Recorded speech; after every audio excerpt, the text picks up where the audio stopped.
So Bart, my new friend, and I don't think I asked you how you pronounce your last name yet. Christofferson. Just like the actor. Just like. Cool. So, grad school. Mm-hmm. And I already know what topics I'm going to tee up. We already talked about a lot. For people who tune into this later, give a little, like 20-second snippet. Sure. You're here for 18 months, Mm-hmm. and you're pursuing what degrees? So I am pursuing my MBA degree and a Master's of Science in Information Systems. Both sound complicated. They feel complicated. Yeah. Is the academic work that you're doing now, is it much different than you had in your undergrad world, or? It is, at least here, so I'm a first year, so that's the other caveat here, is that I'm doing a lot of the general business courses, and they kind of feels like you're being shot by a fire hose, so yeah, so it's a different format, and it's much more intense, but yeah. Way more intense than undergrad, for sure. Okay, so, and I wanted to open up with that a little bit too. It's Scott with Teaching to Lead, and I'm here with Bart Christofferson. And Bart and I just recently met a couple of weeks ago. I was fortunate enough to do a talk to a classroom of grad students, MBA students, here at the Questrom School of Business at BU in Boston. And Bart and I connected afterwards, and we've had some follow-up and wanted to talk and share some stories. And I wanted to do this Facebook Live because I think a lot of what you talk about, Bart and I have a lot in common, but also some of your stories about what you go through, because I think it's really interesting. I actually thought that day that I came to talk to the class, mm-hmm. that I was going to be talking to like 23, 24, 25, and I think there were a few in the class like that, but I didn't realize that there was going to actually be a little bit of a rung up in terms of age, and not that age matters, but experience. Mm-hmm. And you all had been out in the workforce. So yeah. It's been a real pleasure getting to know Bart better. We corresponded a little bit, and then we decided to get together and talk live and learn more about your story and the experiences you've had and how that fits. Because here's what I find is really interesting for a grad student who graduated about 10 years ago, and you've had a couple of really good jobs. Mm-hmm. Bart's done a little bit more than bartend, and and there's nothing wrong with that career, but you've worked for some big companies already. Mm-hmm. So it's like, how are you going to take your experience? This is what I want to share with the group. Your experience that you've already had, now you're adding to your academic background and portfolio, and you want to go back out into the workforce and mm-hmm. make a bigger difference. That's what I want to dive into a little bit. Sure, absolutely. So does that make sense? And absolutely. What's your response to all that I just said?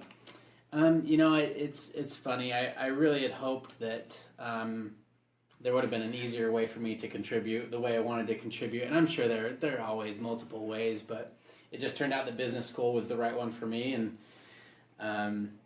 it's definitely been a learning curve, and we were just mentioning before that sometimes what you learn isn't what you learn most about isn't just the academics, right? So it's been a really big couple of months learning about myself too. So I mean, it's been beneficial in lots of areas of life so far. So I'm glad that I'm here and excited to see what happens. Is it hard when you've been out and had a couple of jobs, and you had Bart walk me through his experience in your background?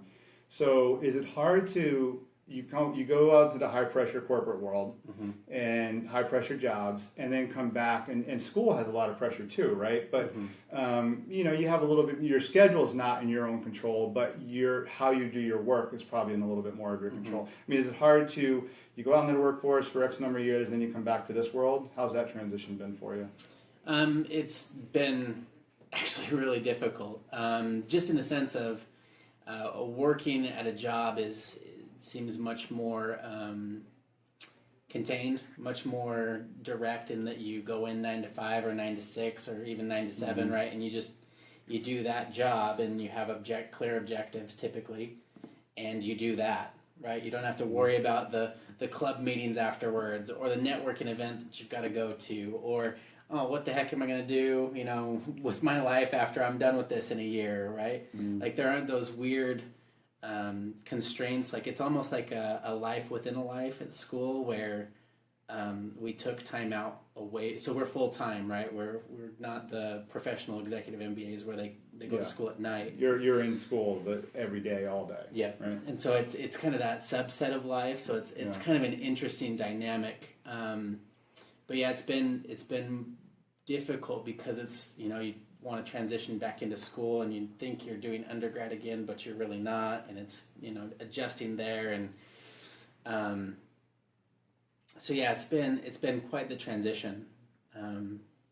So hopefully it transitions quicker. Well, and you started when? This summer? Back in August, school? mid-August. Okay, so it's new, and I'm sure you'll have your legs under you in a couple more months, and you know you'll be here through May of 2019, right? Yes. So you have some time to settle in.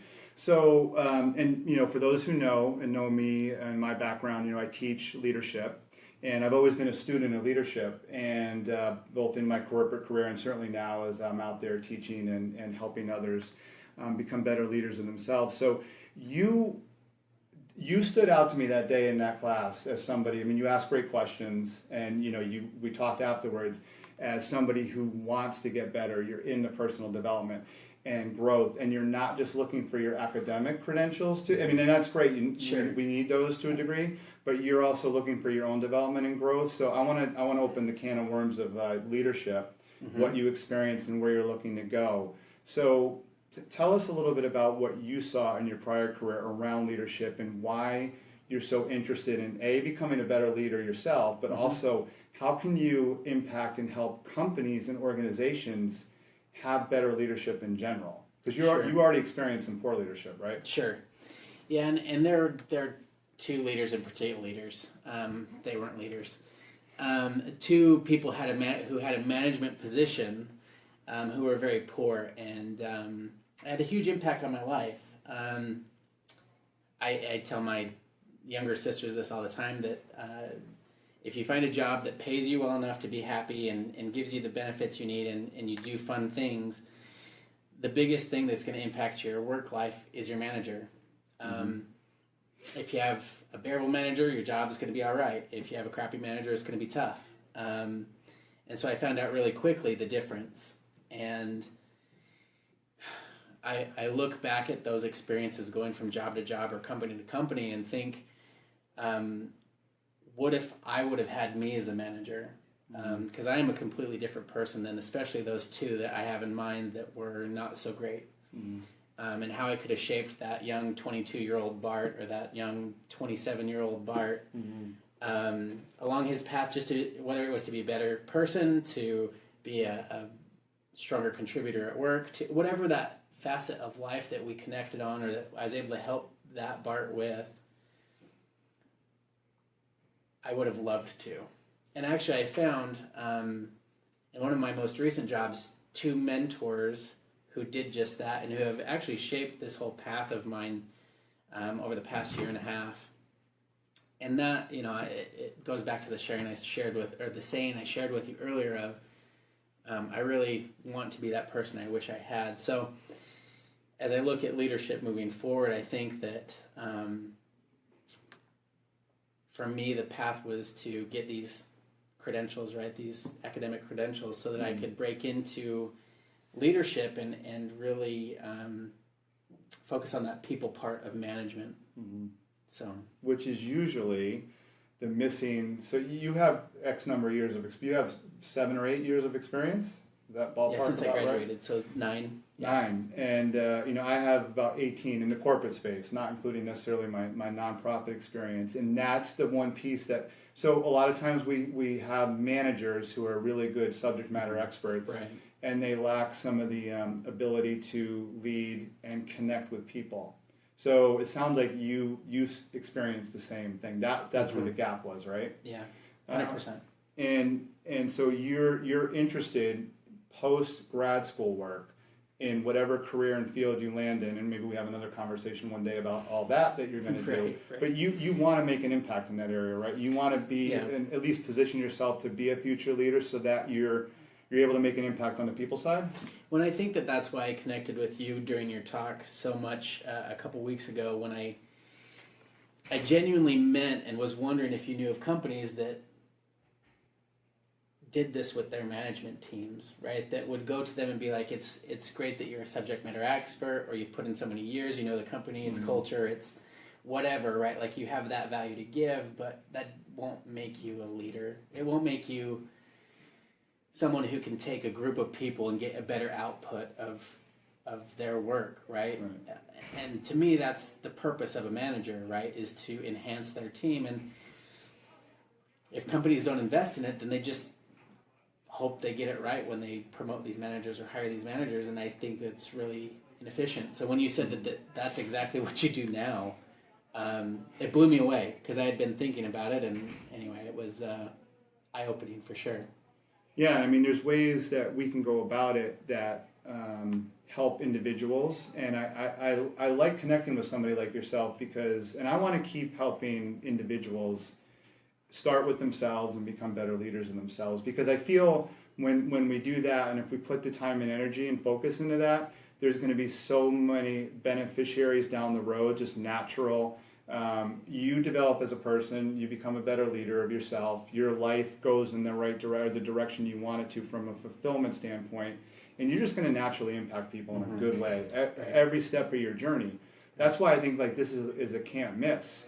Now the other side of to spend time helping people become better leaders of ourselves, but on the flip side too is what we were just talking about, that companies aren't, a lot of organizations aren't putting the investment and the time into developing, helping people. And it's not just paying for training courses.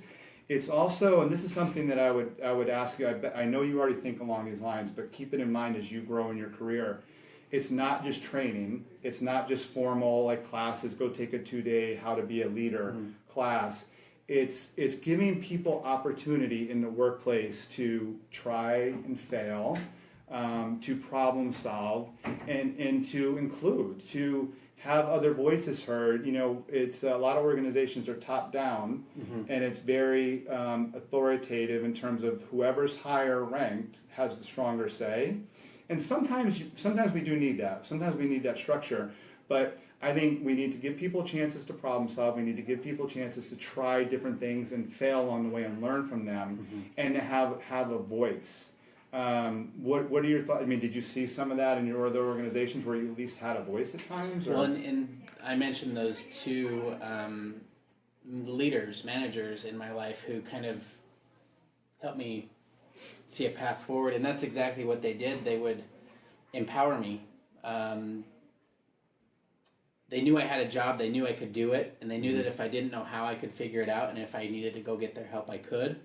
But they made me feel strong. They made me feel like I could do anything. And I think that in and of itself made them a good manager. Now, they were subject matter experts, right? They were really good at what they did, but on the management side, they, at least for me, they knew how to get the best out of me. And I'm sure that took, days, weeks, even months of conversations back and forth. But I think ultimately that's my goal in being a leader, and should be the goal of any manager or leader. And that's what's lost. That's why they get lost in the, whether they think their subject matter expertise is what drives production of their teams or whatever it is, right? I just feel very strongly that's what made them leaders. So for you, because you were empowered, and we talked earlier, before we were recording anything, we talked earlier about feeling valued. I know for me, my fulfillment comes like it feels like my work matters and makes a difference, and a big way of getting there is by leaders and managers who are good leaders would do this when they empower their people. And the other thing that, I don't know how much you saw or what your thoughts are on this, the other big thing that I believe in for good leadership is that support, and you've alluded to this actually, support, having their back.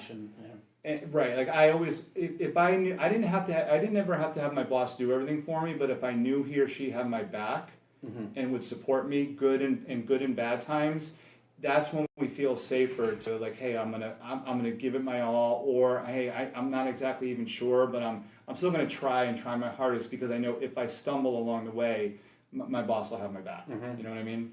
Well, and I think that produces better work. If you're willing to go out there and go on the edge and being creative, why wouldn't that produce a better result? Absolutely. Yeah, you just hit it on the head too. All right, let's go a little. Can you go a little longer? Yeah. Let's go a couple little minutes longer and let's shift out of leadership for a second, even though it's still related, and shift into how we navigate in today's world. Because one of the things that drew me to being able to come speak at a school like BU, and especially to grad students, is, I mean, the world's constantly changing now, and we talked about this. You have to create your path. Mm-hmm. The world's no longer about just graduate with whatever degrees you have, and then you go fit in and all, X company. You can do that, but really a lot of us are driven to, we want to go out and create our path, our lot. Mm-hmm. So what's your thought and feeling now as, a 30-ish grad student who's got some great experience and, you're getting a great additional education now. How are you looking at, in a year and a half, how you're going to approach that? And what are you going to do to get started on that so that, when the time comes, like you're building your lot, you're not just waiting to be picked, which we talked about that. Sure. Well, and it's funny that until we had our discussion, it seemed overwhelming. It still seems a little bit, challenging to take on a task, but we were talking earlier about this idea of doing a podcast. I hadn't even crossed my mind. Seemed, I listen to podcasts. This American Life, bunch of Freakonomics, right? Like, yeah, that's a good one. We'll listen to a couple other ones, but it always seemed like they could do it, right? Like they've got good content or good ideas, and so I'll listen to them. That's great. It makes me happy. So when we were talking today, we talked about maybe sharing my story or putting content out there that, even if it helps one person, right? That's benefit, that's value I can add, and not just the value for other people, but that idea of it'll make me a better person. And it was funny when I looked at you across the way as we were talking about this and said, I haven't had this like passion bubble up, like this absolute like I gotta do this. It's exactly what happened, and so I'm gonna figure it out. So I'm gonna figure out how to do a podcast, how to generate content and just talk, because I think, and maybe it goes back to that whole idea of trying to be that person for somebody that I didn't have, right? Like maybe this will be a small way I can start on that path, right? And even if it's just cathartic for me to get my ideas out there, then that's what it is. But anyway, yeah, no, absolutely. I think that getting that out there hopefully will differentiate me and show that, I'm not just one of the many that are going to graduate from BU with a degree. Even this video. This allows people to get a good window into who you are as a person. It's just a snippet, but, do more and more of these and a podcast. A podcast has several benefits. You just hit on one of the big ones. We've discovered, all these additional stories, but even behind the stories, we discover all this like meaning and purpose. I haven't started mine yet, but I have had a lot of conversations that are almost podcast-like. Even this is kind of like a podcast. And when you have conversations like this is what I highly recommend to people out there. Do videos, do Facebook Lives, do podcasts, connect with great people and get to know their story and share your story with them and do this kind of stuff. Even if only 2 people watch or listen, it doesn't matter, because you're also you're providing good content for people, no matter if it's 2 or 200 who watch it, but then you're also discovering a lot about yourself. Yeah. And I think you realize that's gonna happen with you. Yeah. So make sure we need to get on each other's schedule. I'm starting my podcast. We'll have to be guests on. Absolutely. So what's another? I can give you a layup, but let me make it a little harder for you. What's something else that you think you need to take into heavy consideration as you get ready to, maybe let's just say this next part of your life post grad school. I'll help you out a little bit. Whether it's relying on your experience or your knowledge or your mental toughness because you've been there. I talked to a lot of people about mental toughness and what how it can help you in life. Or another one is you're a little bit more mature now, and hopefully can avoid. A lot of us compare ourselves to others, Yeah. and we have to avoid, for many reasons, doing things like that. It doesn't really help us. It just kind of holds us back. Like, Sure. I'm living up or living down to this other person, or I want to be like them, or how come I'm not in that role yet and they are. What are your thoughts around some of those things and how they affect you now while you're in school? Sure one. And I battle with it a little bit, but I was telling you about my this past year and a half of this kind of soul searching time that I've been through. And before that, I was way more into, if I got to get on LinkedIn, and in fact, I can see his face. He's head of investor relations for a Fortune 50 company, my age, right? Like, I remember looking at that for the first time and thinking, man, I'm a failure. I am a literal failure because I know him, and I could do what he does, but I don't. And since then, thank God, I've had moments of mercy on myself and tenderness, and where I have learned to like myself. And for me, it's been that process of learning who I am and being okay with that. And then obviously being okay that they're successful too. So as I get out of grad school, for me, it's been a process of, and it will continue to be a process of learning me, and accepting that, and learning how to be happy with that. And I think that is a good leader too, right? Like, how can I lead somebody if I don't know where I'm strong, where I'm weak, where I can help, true. It's not going to do anybody any good if I overextend myself or try to do something I can't, or I don't utilize my strengths to their capacity, right? Like, I think along the way, just being able to celebrate good in other people is a good start, right? Being able to celebrate this kid and he's a kid, who is ultra successful, is a great start for me, thinking about this, comparing myself, but then mental toughness of saying, you know what? If I wanted to do that, if I wanted to put in the 90 hours a week to do exactly what he does, I could choose that, right? And that would take mental toughness. But I'll take my mental toughness and I'll put it towards whatever it is, and I've kind of laid out my path to you and kind of what I'm hoping to do, but really be able to say, this is where my mental toughness is going. This is my path. And knowing that they're separate and both are okay. Well, that was all amazing, and I mean this. That was amazing stuff. You hit on so many great things there, and I want to unpack it just a little bit more, Sure. Because it's such good content and material. And I have to commend you though for being so self-aware and recognizing. I know you're not a kid. You're not 19.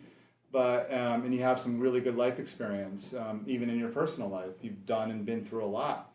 But to be aware of the downfalls of how you feel when you look at somebody and say, "Oh man, I could be there," and how toxic that can be. But then the other two great things you just said was accepting yourself and loving who you are, how you are. And we always want to grow and get better. Sure. Always, and we need to keep getting better. But you know who you are as a person, and all of our journeys and stories are different. That guy's, whoever he is, his journey has taken him to where he is. Yours is where you are now and taking you where you are. And it's really important that we recognize that, because then I look at it like that's when, and I used to do all the same stuff. I still do it a little bit. I figure it's a normal thing. It's a very normal thing. We all do it. Okay, so stating the obvious, we all do that. I'm a little further along in terms of just realizing how much it was holding me back. Yeah. And I look at it for me. I like to use. I told you that day in the class, I'm visual. I have pictures and one video, and for that one, I feel like I unleash chains when I don't worry about what other people think or say. I feel like I'm totally unencumbered and I'm capable of anything. It's when we think about and get all wrapped up in what other people are doing, it holds us back, it ties us up. That's how I view that. So it's awesome that you recognize that. And you're not doing it anymore though, right? Well, I think for me it's an up and down, right? I mean, there's always that piece of me that wants to be better, right? I mean, we talked about it's good. Those of us, we want to be better, right? Mm-hmm. And it's hard not for me sometimes not to fall in that trap of, well, is this better? Because I can see it, right? It's right there in front of my face. It's not hard to find him on LinkedIn. But coming back and over this short time that I've started doing the soul searching, it's been a lot of forgiveness for me, right? Like, look, it's fine. I didn't go to law school right out of college. I can forgive myself for not being graduating with the first in my class, and because that's not what life is about. I think that being raised in our school system, I loved your school system analogies. It raises you to be so competitive and so one up on the other kid, that if you don't, you feel bad about yourself. And there are other things, right? Whether it's sports or whether it's just growing up in general that here in the United States that shapes you that way, kind of trying to unlearn some of that and trying to be, again, trying to be your friend. Would you treat your friend the way you treat yourself sometimes, right? Like sometimes I'm so hard on myself that, hey, I'm 30-ish, I'm one of the oldest guys in the class. I'm one of three with kids out of who knows how many, right? Like, I'm different, and that's okay. And being different, not to get hokey, people try to make these sayings out of being different, right? Like, difference is power, and difference, it's hard being different, but being able to accept that and then to own it and be strong in that, I think is one of those differentiators we're talking about. But it's not a constant, right? It's not like once you decide that, you are that. Right? Like, I just the other day, I was feeling really old in the class. I made a comment, and like two people in the room got the Game Boy joke, or whatever the joke was, right? Game Boy, Nintendo. It was probably some pop culture reference. But being okay with that and being strong in that, and I'm sure there are more pertinent and relevant reasons to be okay with your differences, but I feel like it also helps you be more accepting, right? When you're a leader, to be more accepting of people and their differences. Totally. So, again, there's just so much there, and I'm kind of rambling now, but... Did it, actually, going back to before we started recording, you mentioned not your age so much, but that you say you're older than others. I'm thinking it bothers you just a little bit, or you're just very aware of it. Well, and at times it does bother me, right? I mean, there are definitely those moments where I want to be one of the cool kids, and I want to go drinking all night on Friday nights, and like, sure, there's a part of me, and sometimes that does bug me. Yeah. Okay. And do you think that's something you're going to have to work? You have 18 months left. Is that something you're going to have to continually work through the entire time you're here? Do you think you'll become a little bit more at peace with the fact that you just happen to be one of the older guys in your program? Yeah. And I think a lot of this up front is normalizing, right? Understanding that, and being okay that I'm different, right? Because some of these 23, 24, 25-year-old kids are super cool, and I want to hang out with them. And I do, but it doesn't mean I have to be like them. It doesn't mean I have to do what they do. It doesn't mean I have to... I think that's, in this first month and a half of school, is definitely one of the key takeaways I've got, is that, I did become different through my work career, and there was definitely that path of differentiating myself, but as you switch your environment or wherever you're at, and it could go for when you move from a state to a state or a company to a company, reestablishing yourself and still remembering who you are is important, and it's difficult at times. This one has been more difficult to hold on to me. And so I actually was, we were talking about the kind of our executive board, the 4 people in my life that are most important to me right now. Going through this back and forth with these guys, telling them, I've had to take time to reassess, right? Like I had these goals and these priorities coming in, and somehow they shifted a little bit. And so it's been a week for me of stepping back and saying, you know what, that's not me, or that is me, or I need to change, or I need to, right, in order to get on the same path, this mental toughness, right? Mm-hmm. For me, that's where that toughness comes in, of saying, no, that's not what I really want. I got sidetracked for a second. This is where I'm going. And I know you're aware of this. We've talked about it. I mean, you're going to be in many other environments. When you leave here, you're going to be thrust into a whole new environment where I'm thinking out loud as I listen to you, or I'm thinking, and now I'm thinking out loud, I think that's something we overlook sometimes. At least for me, I never paid a lot of attention. That's true. And I've done a lot of different things. I even worked for companies that sent me to different company or clients and different cultures. I don't put enough thought into I'm in a new environment again. Mm-hmm. I'm pretty good at acclimating and connecting with people. So it's not really when I was a kid, I changed high schools after sophomore year. That was traumatic for me. I couldn't sleep traumatic. I was so nervous going to another school, and I'm like, this is not, how am I going to fit? I was really shy and gawky as a kid. Now I don't really have that problem as much because I just like to naturally connect with people. But that's a really good point, because you're an adult, you've had a family, you're now in a school environment with, I guess, it sounds like quite a few younger people. And then you're going to finish here, and you might go, who knows, you might go to an organization where you're the new not only the new kid, but the young kid on the block. Right. And it takes a lot of awareness, grit, to adapt.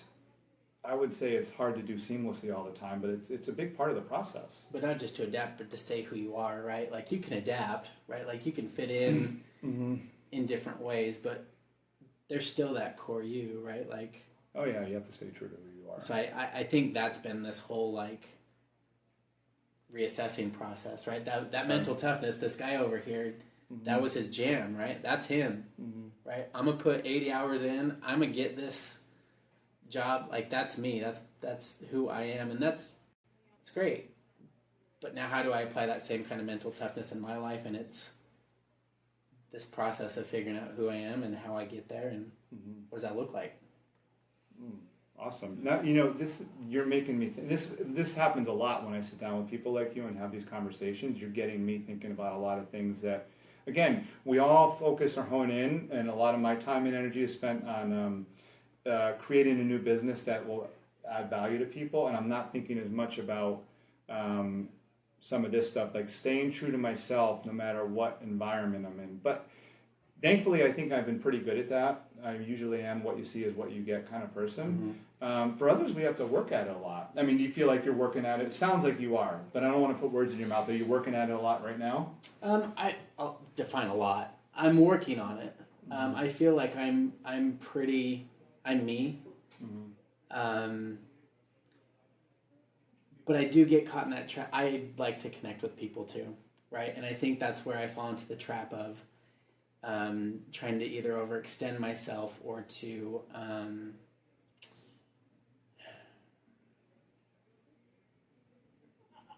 I just get caught up in connecting. We were talking about this, right? Like I could spread myself super thin and text everybody all day long and I'd be happy. I'd be exhausted, but I like to do that. I like to talk with people. People mean a lot to me. But at some point, I've got to say, what's healthy for me, and where can I add value to them and still be whole myself. And so overextending and trying to go beyond what I normally would have done, like with these younger kids, for example,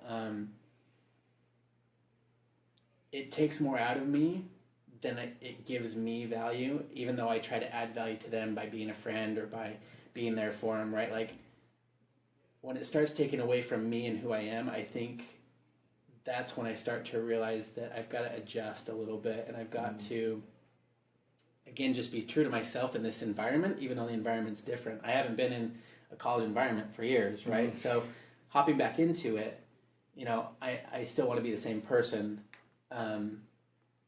and still be part of the environment, right? And that's the adaptability piece. But how do I make sure that I don't continue to let those priorities of mine shift, right? Like that's the work. If I let it go another semester, Right. my work would be a lot more, right? Like who knows where I'd be. So these are just course corrections at this point. Yeah, it makes sense. Probably more prevalent for you in your situation than like somebody like me. When I was in like year 3 or 4 or 5, I worked for CVS Health for 5.5 years. What you're dealing with now is very different than what I had to even think about in the middle of my career. But so you open up. I'm going to go down this one last hole because I love this one. You talk about time management and how you give yourself to other people. This is a big deal too. I mean, this is something I think we should all talk about more. And you know, the world's different now. A lot of our time with people is on these things, and texting and electronic and all that. But even that takes, right? You said it before I did. It takes a lot out of you. So how do you balance all that with still being a good friend, a good family person, being there for others, and I don't think this is selfish in a bad way, but like I love to. One of the reasons I like to connect is because I like to learn from other people. So I don't want to be in a vacuum by myself all day every day. I have my moments where I definitely need and want that, but I like to be around or at least connected to people so I can learn from them. Yep, same way. So it's kind of like that two-way energy going back and forth, but you're juggling a lot. School, you have some extracurriculars, you have personal life stuff that you need and want to deal with. How are you reconciling that in your head as far as who you give and how much of your time you give, especially in this environment? It's a great question. And I think that's, my example to state that same issue is the younger kids, right? Like I maybe a good way to talk about how I need to prioritize those things is to think about most where I gain fulfillment and where, and to a point where I'm still happy at the end. I'm thinking of a particular friend, one of those 4 on my executive board, I call it, wants to talk every day. And that's great. I love it. Careful, by the way, if they're watching. I know, and I am. I'm being very careful. He is a wonderful person and makes me a better person in my life. But we've had this jockeying back and forth of how much time or how often or when or... and I guess what I'm finding is that I put my time or want to put my time in the relationships where it's a helping mentality, right? It's not a I give, you give even, right? It's a how do we grow together kind of mentality. And the time that I spend with people just for the hell of it is probably going to diminish, right? So that's what falls off. And if I've got time just to go mess around and, do whatever, great. I probably won't. Not much of it anyway. And then again, realizing that I could even invest way too much time in trying to do that to where it takes away from other parts of my life that I need to be whole. So really that's again, learning who I am and what I need comes into the forefront, right? If I don't know that, then I get spread thin doing all this other stuff, or, I just get frazzled. And so those two things, knowing that what I need to be happy and healthy and whole, and then managing, especially along those relationships, to make sure that I do know that I need these great relationships to be whole. I can't neglect them, and maybe sometimes the relationships that I think are just fun, maybe I need to put it off till next weekend. I don't know. Do you find that what you need to be healthy, happy, whole, as you like to say, is very different now, given that you're in grad school and your focus is a little different than when you were going to whatever company you were working at? Or those haven't changed much? If I were to look back, well, you've got to look at my level of happy, healthy, wholeness at both, right? I don't believe I was very happy, healthy, whole before. I believe I'm more happy, healthy, whole here.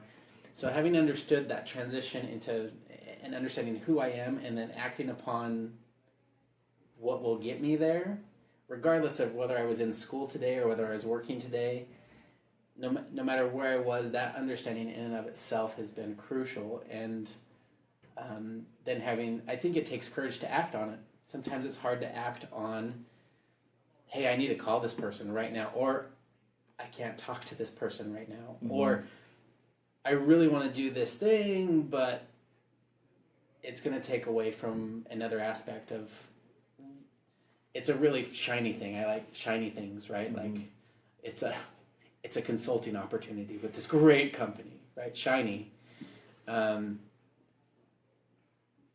But, and not to tell you whether that's makes me happy, healthy, or whole. What makes me more happy, healthy, or whole? This shiny thing, this shiny networking event, or this, this new friendship, or this hiking opportunity on Saturday, or whatever the case may be, right? Like, there's so many things that are vying for my time right now, and I'm sure everybody's time, right? That if I really just go back to who I am and what I need, it should shake out and be pretty straightforward. I've just got to not forget that. Right. And I think it's okay if we lose that every once in a while. I mean, we all need a little bit of that downtime or time. Well, sure, not that downtime makes you unhappy or unhealthy or unwhole, right? Like, absolutely. Sorry, I didn't mean to say that. I don't think I necessarily took it that way. Just, I think we want to be on top of things. If I heard some of what you said correctly, we do want to be on top of things as much as possible, but that also is draining. Yeah. Like, we do need to manage our time and prioritize, and now that I'm not working for a big company that pays me every 2 weeks, no matter what I do in between those 2 weeks, I'm even more cognizant of how I spend every time. All of my time. But it's exhausting to think about it every second of every day. Sometimes I just want to switch even in the middle of the day, I want to switch my brain off or do what really makes. So why not? Well, I do sometimes, and I think other times, it's that motor inside of us that's, it's that proverbial challenge of when we don't feel productive, we feel like we're doing something wrong. Sure. You know that feeling? Yeah. And that's hard, especially when you're not in an office setting every day, or Monday to Friday anyway, with, a laid out set of tasks and things you need to do. Yeah. I have to create my everyday now. So, and you know enough about this. You know where I'm going with this too. I like it because I like that I can get up and I can decide what I want to do every day, or I decide where I put my energy and my time. Like this meet up with you, believe it or not. I mean, this was important to me. I really wanted to connect with you after that, after 2 weeks ago and what we talked about afterwards.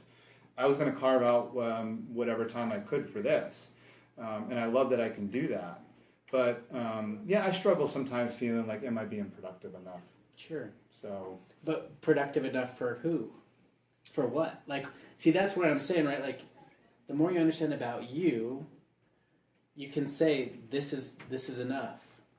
Well, right? And part of it or is... I need a break to be enough. Mm-hmm. Right? Like, that's when you can define those things. And are you productive enough for Mr. Investor Relations, General Manager of Fortune... I don't know. Does it matter? Yeah. Is it productive for you? So this is a topic that really, it's so unique in some ways. At its core, there's steps we all need to take, like time management steps, but how we respond to it and feel about it, I think, is unique to a lot of different people, to a lot of us, for sure. I'm in the build stage of a new journey in my life, so I do want to maximize my time. In 2 years, when I have X number of clients and I have workshops and speaking gigs and all that, and I don't, and they're coming to me, you know, my outlook on time will be a little bit different. Well, sure, and maybe, I guess where I was going is that you're still you, right? Like whether you are putting in, you'll still need breaks then.